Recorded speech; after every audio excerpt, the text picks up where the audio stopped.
સામે આવી રહ્યા છે તો બિહારમાં નીતિશ કુમારે સાબિત કર્યો છે બહુમત। આ સૌથી મોટા સમાચાર। બિહારમાં નીતિશ સરકાર બની ગઈ છે।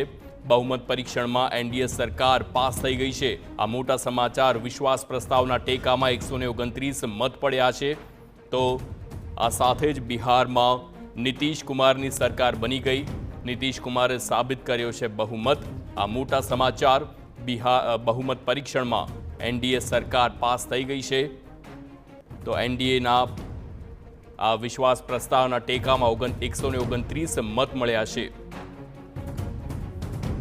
તો કુલ 243 બેઠકો અને એમાંથી 122નો એ મેજિક આંક અને હવે 129 કુલ મત બિહારમાં એનડીએની સરકારને મળ્યા છે। આ મોટા સમાચાર।